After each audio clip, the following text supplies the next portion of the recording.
80 ধরনের প্রোডাক্ট আমরা আজকে স্কেলেটার্সে আসলাম গোপন সংবাদের ভিত্তিতে, যে এখানে বারবার সতর্ক করা সত্ত্বেও ওনারা হচ্ছেন কেমিক্যাল প্রোডাক্ট রাখছেন। এখানে এখানে 80 ধরনের প্রোডাক্ট আছে এবং সবগুলোই মোটামুটি ফ্লেমেবল এবং হ্যাজার্ডাস, মানব শরীরের জন্য খুবই ক্ষতিকর। বিশেষ করে ইনহেল করলে বা প্রশ্বাসের মাধ্যমে নিঃশ্বাসের মাধ্যমে শরীরে ঢুকলে ক্ষতিকর।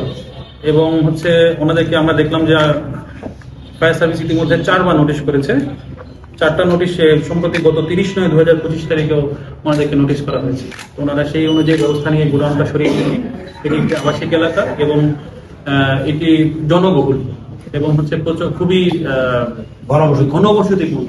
এখানে আসাটা যাওয়া আসা করাটা খুবই কষ্টকর এবং এখানে যদি একটি আগুন লাগে বা কোনো ধরনের দুর্ঘটনা ঘটে, সেক্ষেত্রে কোনো ধরনের পদক্ষেপ নেওয়ার সুযোগও খুব কম হবে। ফায়ার সার্ভিস বা আমরা আসলে এই ধরনের কেমিক্যাল প্রোডাক্টের ক্ষেত্রে যখন আগুন লাগে তখন ওনাদেরকে একটা সেফটি ডিস্টেন্স মেনটেন করতে হয়। সম্প্রতি আমরা দেখেছি যে একটা দুর্ঘটনায় ম্যানেজমেন্ট করতে গিয়ে আমাদের ফায়ার সার্ভিসের 3 জন সহকর্মী গুরুতর ভাবে নিহত হয়েছেন এবং গুরুতর আহত হয়েছেন। তো আমরা আজকে ওনাদেরকে যেহেতু বারবার বলা সত্ত্বেও ওনারা এখান থেকে যাননি, সরকারি আদেশ সম্মান করেছেন, এই জন্য আমরা ওনাদেরকে সাড়া দিচ্ছি। ওনাদের প্রতিষ্ঠানে 3 জন কর্মকর্তাকে আমরা পেয়েছি এবং 3 জন এখানে শ্রমিক আছেন। তো আমরা ওনাদের ব্যাপারে মোবাইল কোড করেছি। মোবাইল কোড করে ওনাদেরকে 6 মাসের কারাদণ্ড দেওয়া হচ্ছে 3 জনকে এবং 1000 টাকা করে জরিমানা করা হচ্ছে। ওনাদের আরো 15 দিন করে ওনারা জেল থাকবেন, আর যারা লেবার আছে তাদের জন্য 15 দিন করে জেল দেওয়া হচ্ছে। তো আমরা আপাতত এগুলো এখানে তালিকা করেছি। আমরা তালিকাটা পূর্ণাঙ্গ হয়েছে। তো এখানে অলমোস্ট 40 থেকে 50 টন কেমিক্যাল প্রোডাক্ট আছে, যেটা খুবই মানে বিস্ময়কর বিষয় যে এত বছর ধরে ওনারা এখানে করতে পেরেছেন। গত 1 বছরে ওনাদেরকে 4বার নোটিশ করার পরে ওনারা ওঠেন।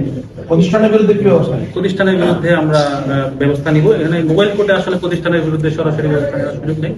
মোবাইল কোর্ট তো তাৎক্ষণিকভাবে যে জায়গায় অপরাধ পাওয়া যায় সেই জায়গায় উদ্ঘাটিত বা সংগঠিত অবস্থায় পাওয়া গেলে সেক্ষেত্রে আমরা নিয়মিত মামলা করার ব্যবস্থার জন্য বলতে পারি, আমরা বলবো। এবং এছাড়া এই প্রতিষ্ঠানটাকে আমরা ওনারা যেহেতু কমপ্লায়েন্স রাখতে পারছেন না, সেহেতু আমরা ওনাদেরকে ঊর্ধ্বতন কর্তৃপক্ষকে এই বিষয়ে জানাবো যেন ফার্দার অ্যাকশন।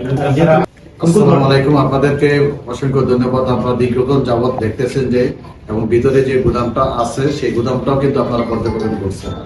এটা একটা আবাসিক এলাকায় অবস্থিত আমাদের এবং আশেপাশে বিভিন্ন ঘনবসতিপূর্ণ এলাকা।